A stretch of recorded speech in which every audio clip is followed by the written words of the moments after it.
Do you have any snacks? This is the most common question I get Tuesday afternoons as a volunteer at the Needle Exchange on 6th Street, south of Market.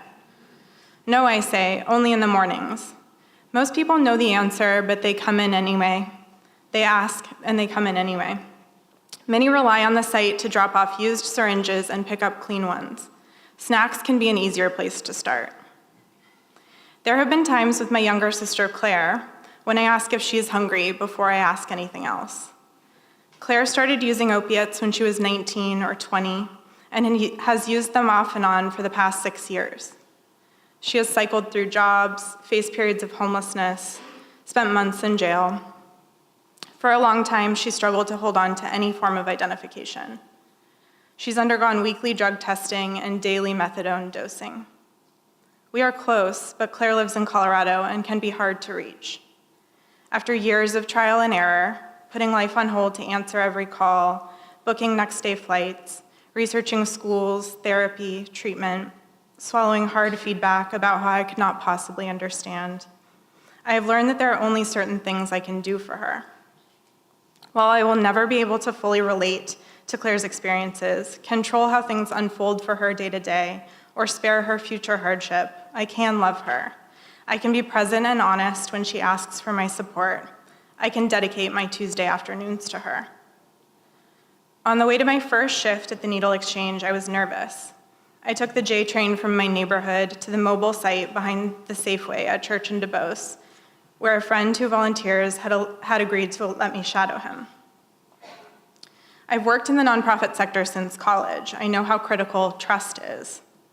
Staff who resemble those they serve, those who share similar history or characteristics, are often the most approachable, the most effective. What did I, someone whose last encounter with a needle was a round of advisable but not required travel immunizations, have to offer? What if my anxiety came across as judgment? What if I wasn't ready? I helped unload the van as my friend oriented me to the role. Beyond syringes, we discussed all the other supplies people need each time they inject. For all the years I'd thought about the needles Claire used, about their tips hitting veins in her arms, her feet, her neck, about whether her body could metabolize the substance going in, I knew very little about the mechanics. We set out alcohol prep pads, latex and non-latex tourniquets, blue tubes of sterile water and pink tubes of saline, vitamin C, several kinds of filters. These are cookers, my friend said, gesturing toward a bin of what looked like tea lights without wax. Once you know the sound of cookers clinking together in someone's bag, there's no mistaking it, he continued. Because of the stigma, people won't take too many at a time. We unpacked containers of Band-Aids and gauze, tampons and pads, condoms and lube. Unlike the majority of the detox centers, treatment facilities, and probation offices I've been to with Claire over the years, the Needle Exchange has no lengthy intake form, no plexiglass separating those seeking services from those providing them, no metal detector to walk through. People come and go as they please, and to my relief, participants lead the way. I use the blonde ties. My partner needs antibiotic ointment. Can you double bag that for privacy, please? With time, I moved from overseeing supplies to handling the needles. It's only once in a while, when someone asks to check the gauge and I have to pull off the orange cap, that my mind flashes to the long scar on the back of Claire's hand.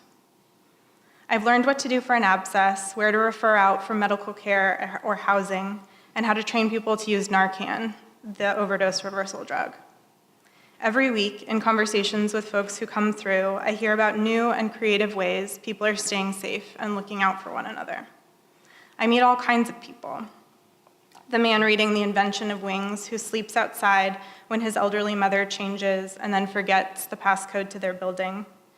The woman who was in a car accident no doctor thought she'd survive, and after a month-long coma was discharged as Jane Doe. The teenager who, on the 5th anniversary of his mother's suicide, recruited friends to help clean up an alley.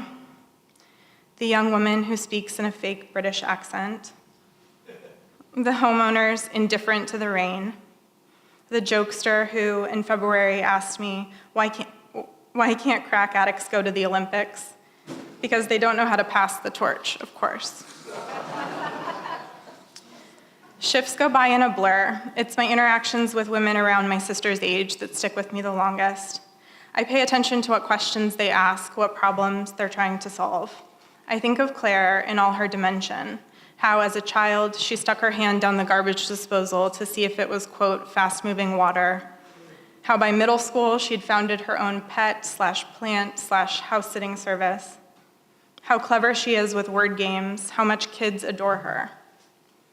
I think about how much better the past few years have been, but how possible it is that Claire might show up at a site like this, maybe tomorrow, maybe years down the line.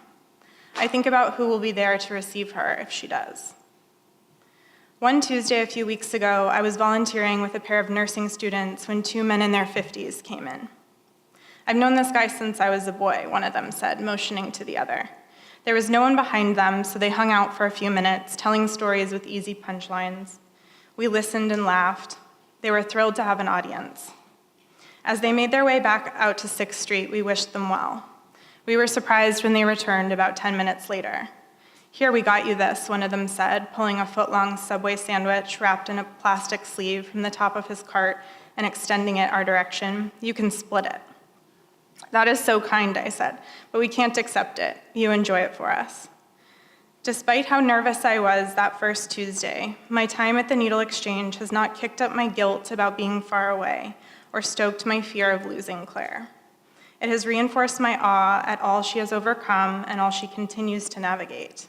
It has given me insight and words for aspects of her reality I didn't have before, and changed my perspective on people in her life, people who have saved her life over the years.